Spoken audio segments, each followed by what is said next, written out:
Welcome to Raise Nation Radio, the podcast for nonprofit movers, shakers, and change makers.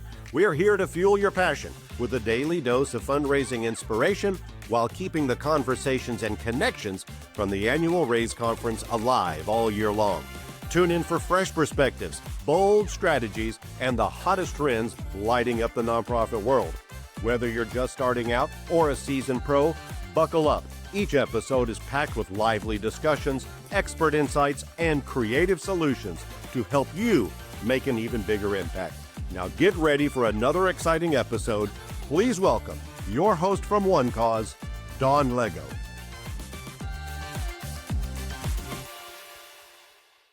Hello, Raise Nation. I'm Dawn Lego, and I'm so glad you've joined us again. Whether you're discovering us for the first time or if you've been part of our story for a while, everyone is welcome here at Raise Nation Radio. We love to celebrate purpose and passion and all the people who make impact possible. So get comfy and let's dive into this week's episode. I am super excited to welcome my guest, Jeff Schreifels. I hope I got that right, Jeff, from Veritus Group. He's a principal and owner. Jeff, say hello to Raise Nation and welcome to the show. Hey, everyone. It's great to be here. Dawn, great to meet you. Yeah.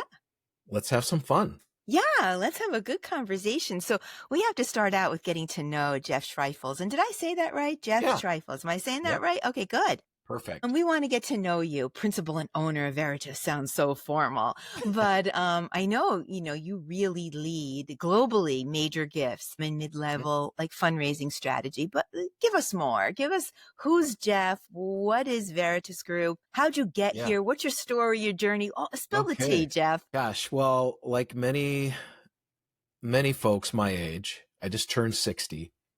Jeff, you look like you're at least 10, 15 years younger. Well, you're really calm. I like you.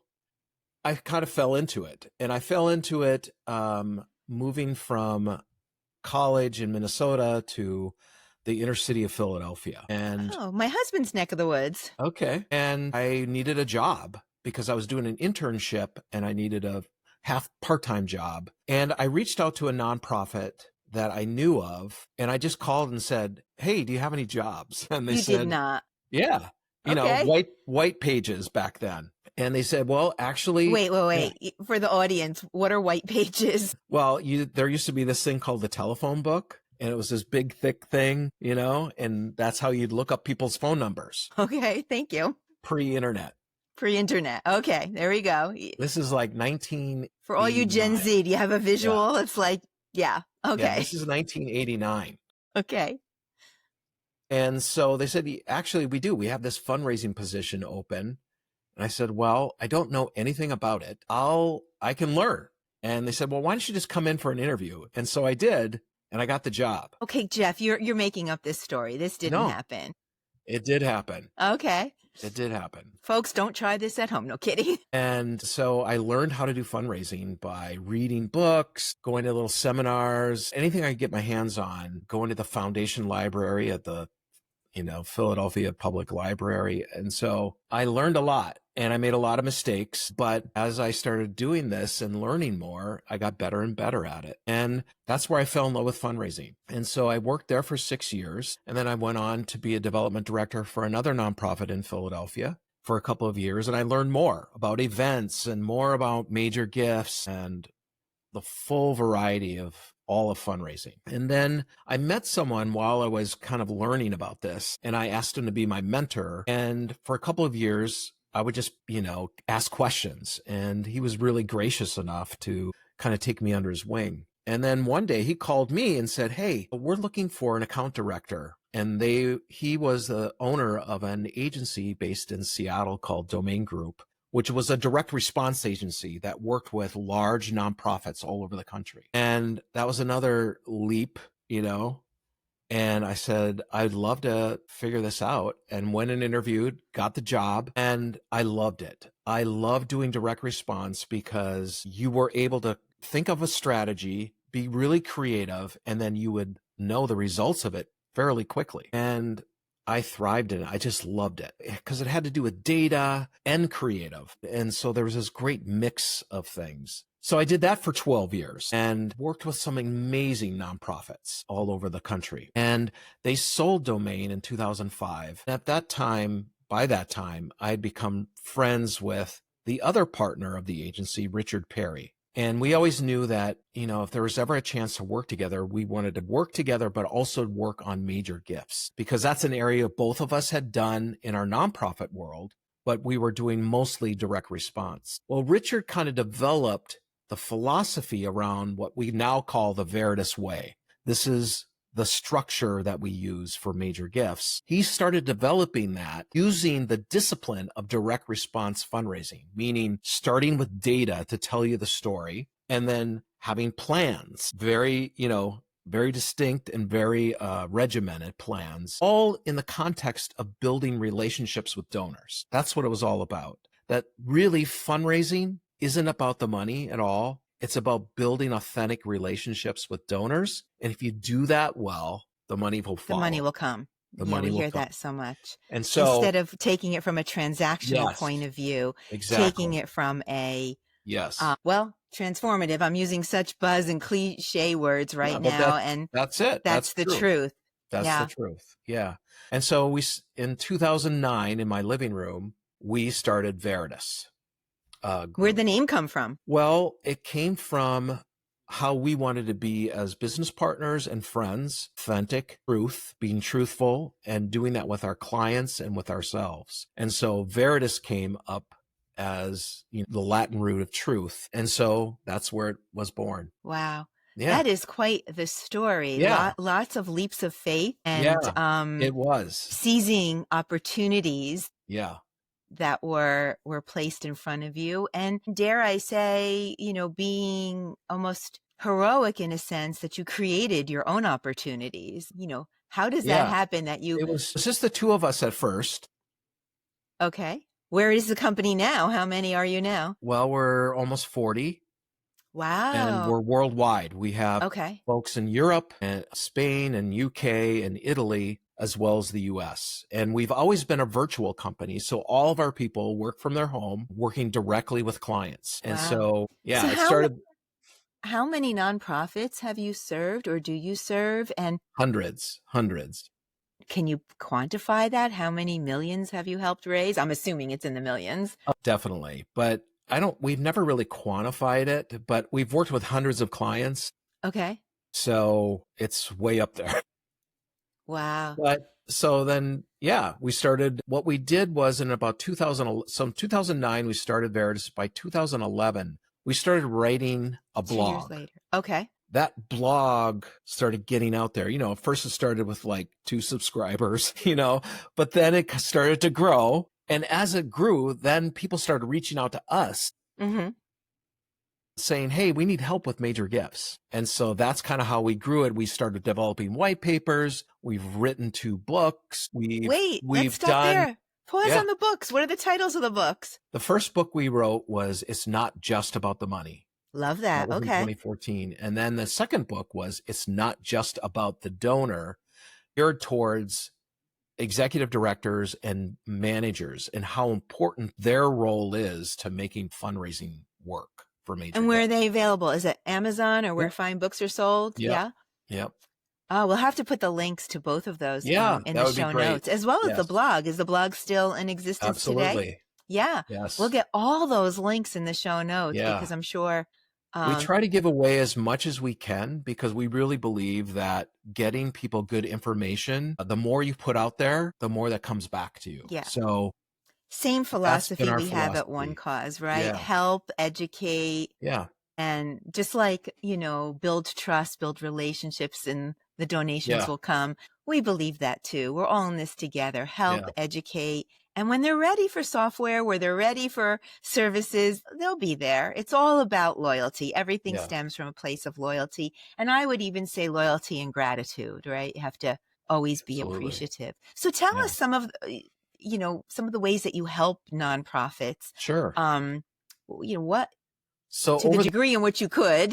Over the years, we started with just major gifts, and then we started building out in about 2011 or so mid-level programs to help build up major gift programs. So mid-level really is a great breeding ground for major gifts. So we developed mid-level and major gifts. And then in 2016, we also developed an online training platform. So we took everything we've learned from our consulting world, and we've created courses that to date, over 6,000 fundraisers around the world have been trained in how to do mid-level, major gifts. And then also we have a certification course for managers and executives on how to manage people who do that. Wow. Yeah. It's investing in yourself, right? Investing in your mission. That's right.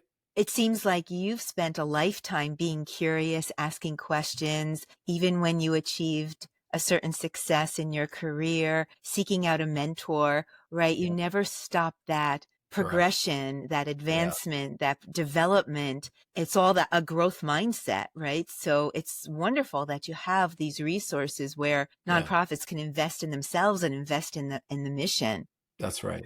Can you talk about any success stories? You said that you've served hundreds of nonprofits. Is there one or two that maybe come to mind that you can share their story? I feel like we're so inspired by what our peers to do. We should never feel competing, right? Yeah. Why reinvent the wheel each time? Two that come up right away is American Cancer Society. So they came to us, their file, they already had like 500,000 donors, right? They've been around for years and years and years, decades. And they built that file, their donor file, basically through direct response fundraising, acquisition, and events, like the runs and all those kind of things. Mm-hmm. And they've been really successful at that.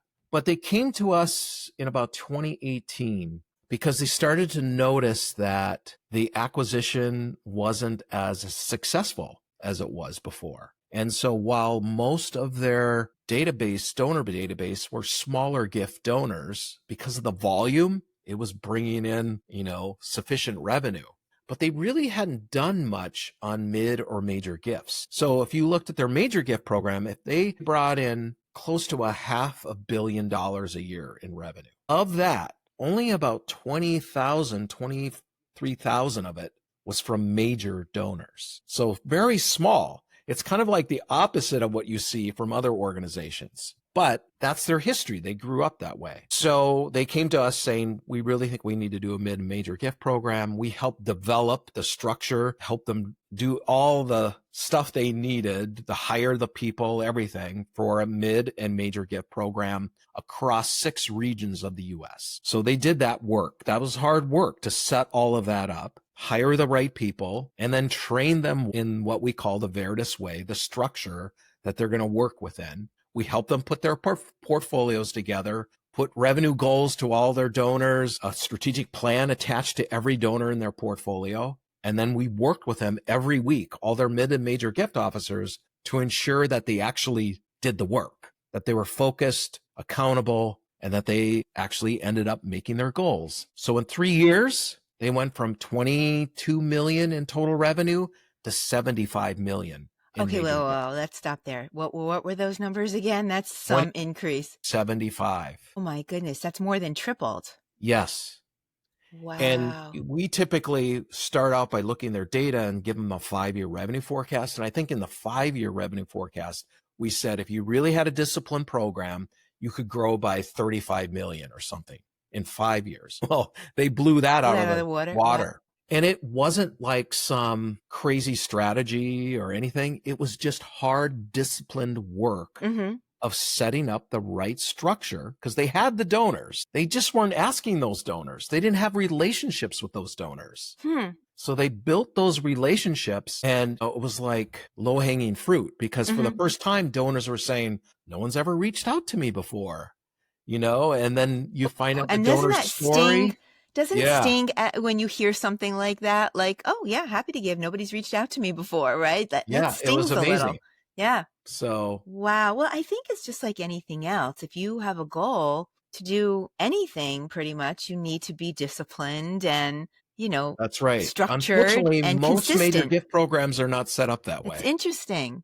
Yeah. Well, it's because it's a very relational type of thing. So And who has time, right? no one has time to like really put this structure together because they're out like, well, we'll just go out with these donors for lunch. We'll talk to them and then they'll love us so we'll much. invite them to an event. Yeah, Yeah. exactly. So how do you convince a nonprofit that is paying a strict attention to their budget because they need to, right? Yeah. How do you convince them to invest in a relationship-based fundraising strategy? There's two ways that we convince them. One is when we do a donor data assessment, which we do for free for them.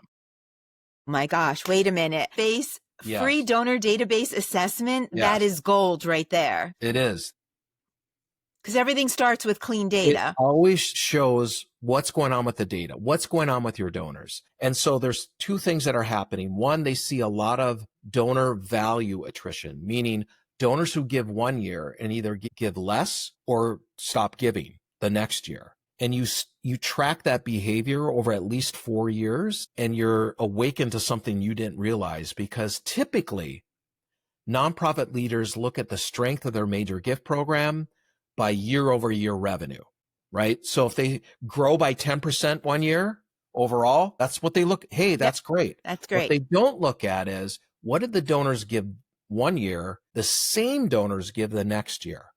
And you'll often see value attrition rates of 40 to 60%, but they don't know it because new donors come in and compensate the behavior of the donors from the previous year. So even though they might have 10% growth, they're losing 60% from the donors from the year before. So we address that. That's one thing. And that's scary to look at because you realize how many millions of dollars are going away every year. And isn't it easier to nurture an existing donor than acquire a new? Yeah. Absolutely, yes. Because you already know that they're aligned with the mission. Correct. And I think that's one thing that nonprofits have going for them. I think there could be more loyalty if you're managing the relationship well because of the alignment to the mission. You know, like if I'm buying sneakers and I have a favorite brand, I don't know how emotionally connected I am to one brand versus the other, but that's not the same for a nonprofit. If I'm aligned to this mission and I want to impact our communities,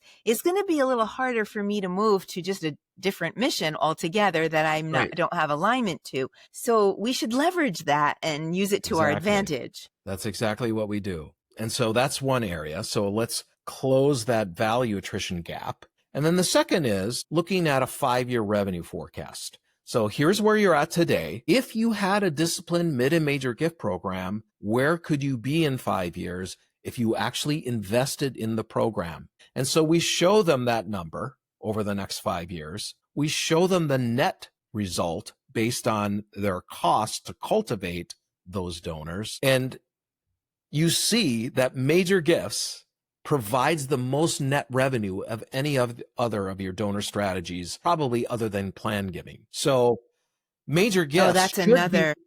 Major gifts. Yes. Major gifts should be your number one net revenue producing strategy. If I am a senior leader or a board member looking at that, I would say, yes, we have. So if I invest $1, you're saying in 5 years, that's worth $10 or $25. That's a pretty good investment. Yeah, for sure. Yeah. We're talking a lot about the value and the attrition in value, not knowing that, but there's something to be said about broadening your donor database and acquisition by way of diversifying and being more inclusive. What are your thoughts on that? And how does your agency handle just diversity as a superpower? We specifically don't work in the new donor acquisition part of this world. We're more about, here's your database. Let's maximize what's in your database. However, we do talk about building the donor pipeline, and you have to look at every area of that pipeline. Is it healthy? Are you investing in each area, like donor acquisition, cultivation, mid-level, major gifts, plan giving? Are you looking at all those areas? And then within acquisition, who are you acquiring? What are the donors that you're acquiring? At what price point are they coming in? those are all important because you have to keep feeding that donor pipeline or else it stops and then it won't trickle up into major gifts. Yeah, I have so many questions. I don't even know where I want to go next. I'm thinking about, how do you attract, the younger generation and the, wealth transfer. But I think I want to land on this as our next question. So many fundraisers and development directors know their job, they do it well, but still have not mastered the art or the permission of the ask, right? Sometimes I feel they make it harder than they need Yeah. to, but how does your agency come in with that training and Yeah. that coaching? Because you could teach them all day long the structure, but if they're not comfortable or they haven't mastered that Yeah. art, Yeah. it's a barrier. Yeah. Well, there are a couple of things that we do. One, we want to help them align philosophically about why fundraising is important and why it needs to be part of the mission. Understanding that donors actually want to give and that our job is to help them find joy in their giving. So many times we have nonprofit leaders that this is a necessary evil. I really don't want to deal with fundraising. But when we can sit down with them and help them understand that you're actually doing your donor a disservice by not asking them to partner with you, and you're actually not helping them find joy in their giving, that changes their thoughts around fundraising. That's number one. And the second is the mechanics of actually asking for a gift. We train all of the fundraisers in what we call permission-based asking. So we have a permission-based asking model that we sit down and teach, which essentially is all around making sure that the donor and the organization and the fundraiser are aligned with what the meeting is about, to make sure that we're asking permission from the donor to take it to a next step. In other words, there is a structure to actually make the ask. Now, prior to actually having that meeting, if you're doing your job well as a major gift officer and you've built that relationship and you have that trust, this meeting is almost it's a formality to go through because the donor knows what you're going to be doing. But you go through this process of saying, okay, donor, here we are today. We're going to talk about your desire to help homeless children. And we've been talking for months now about this new structure we're going to build that's going to be able to feed hundreds of kids every day. And this is something you've been interested in for a long time. Is it okay that we continue this conversation and talk about how you can be a part of it? And then the donor's like, yeah, I would Oh, I'm love ready to to say yes. Yeah.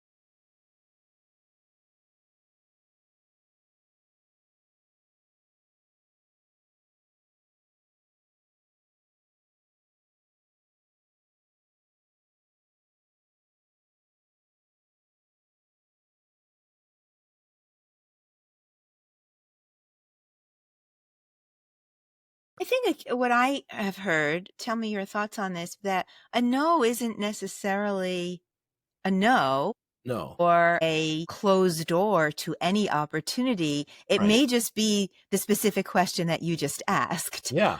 So, there could be, it's not, it's how you control that and what you're That's going right. to do That's next. right. Yes. And there still could be some benefit for the mission. And I think what happens is you Absolutely. just shut down, you hear no, Yeah. and you kind of need to Yeah. master the art of Yeah. no as well as you have to And that really master the comes through. permission to That's ask.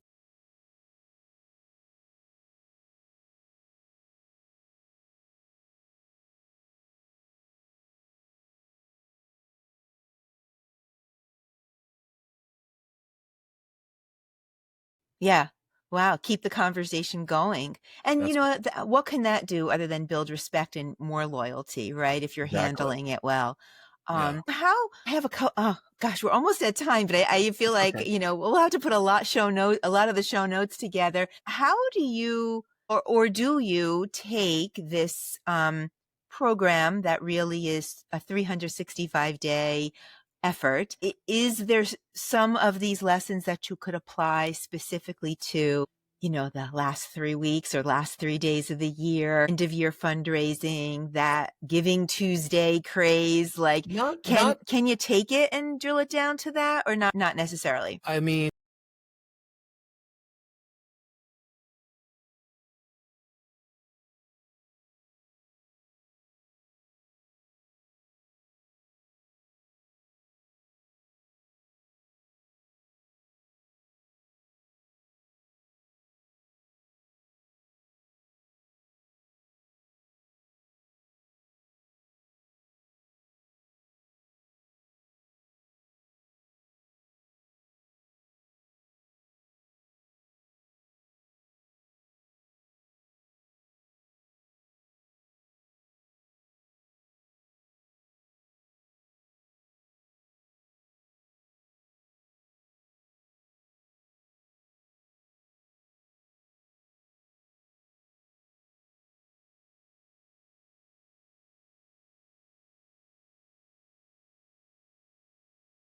Hail like Marys. No Hail Marys. no, Yeah, we want to be part of, every giving opportunity, whether it's Staff Day, Giving Tuesday, end of year, yeah, the last 3 days, yeah, December 31st. We want to yeah. be part of every giving opportunity, Of but course. this is definitely a 365 strategy. Yeah, Let me wrap up with this, Jeff. sure, I know you make so much sense, and I just love your approach. I know our audience is going to want to connect with you. So we'll make sure all your contact information is in sure. the show notes, but just take us through, for those curious minds out there, what does it look like when they work with you? Right? So, hi, Yeah, Jeff. I'm Dawn. I'm with, Yumi Neurodiversity. yeah, We need help, right? yeah. Take us through what that journey may look like. Well, it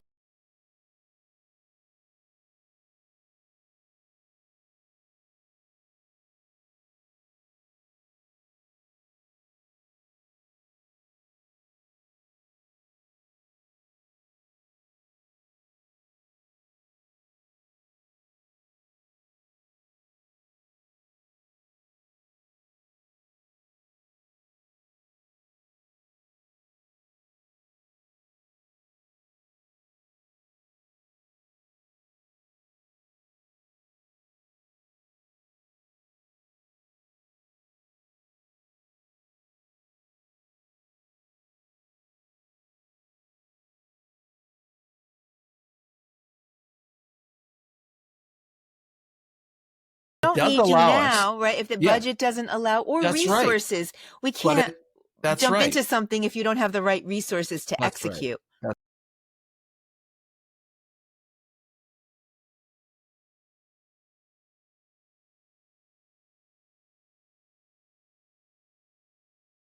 it. Yeah. Wow. And 40 members from two, and a Yeah, dream in the living room of yeah, Jeff's house. Yeah. yeah. So wonderful. I love the service, that you bring. I think you just make it not so Tetris, you're kind of breaking it down. Yeah, Data is such a, so many nonprofits start because, so this happened to my cousin or my that's mom, right. or, Yes, I had this experience and I want to make change. And you're not really thinking about data up right. front. It's on a spreadsheet. It's on a Post-it note. Oh, Exactly. these 100 people attended the event, and you don't do anything with that. So I really think, to our audience, think data. If you're small, grassroots, or just starting out, Yeah, to prioritize your data, so absolutely. organizations like the Veritus group could help. Data is so important in everything that you It's huge. do. Yeah, Everything really it sure is. is. Yeah. Well, gosh, we're going to have you back and just learn Yeah, I more would love about what to. you do Yeah. and how you do it, more success stories. And, maybe we can do like a top 10 tips or something. Yeah, I that would think be that would fun. be fun. Yeah, but Yeah, we'll tune into your blog as well. Thank you so much for being a guest and just yeah. sharing your expertise and insights. And I bet some people are going to be making a phone call your way, Jeff. Sure. Really exciting. Well, that's a wrap on today's episode. Heartfelt thank you to Jeff from Veritus Group. He is ready to help. Get your data out. Make the call. All the information is in the show notes. So this is really something that you need to do to sustain your nonprofit and just to make things a little bit easier for you. They have all the approaches, all the things, all the structure. So check out the show notes and be sure to give them a call. And to all of you, our incredible listeners, thank you. You are the heartbeat of Raise Nation. All your stories, your passion, your impact. It's what makes this community so special. So don't be a stranger. Tune in, reach out, and enjoy us on the show. We'd love to highlight your mission as well. So until next time, you stay fearless. And as always, keep raising the nation. Fearless Fundraisers, that's a wrap for today. A heartfelt thank you to our guests for sharing their stories, insights, and expertise. And to you, our fantastic audience, for everything you do to build brighter tomorrows in our communities. We hope today's content inspires you to amplify your mission and grow your impact. Don't forget to join us for new episodes every Thursday, wherever you listen to your podcasts, or catch us on YouTube and on demand at onecause.com. And before we go, we'd love your help in growing this podcast. If you enjoyed today's episode, please like, follow, and subscribe to Raise Nation Radio. Share it with a friend, and please leave us a review so we can continue delivering content that inspires and empowers. Raise Nation Radio is produced in partnership with One Cause, your go-to for digital fundraising solutions that connect nonprofits with their donors and drive results.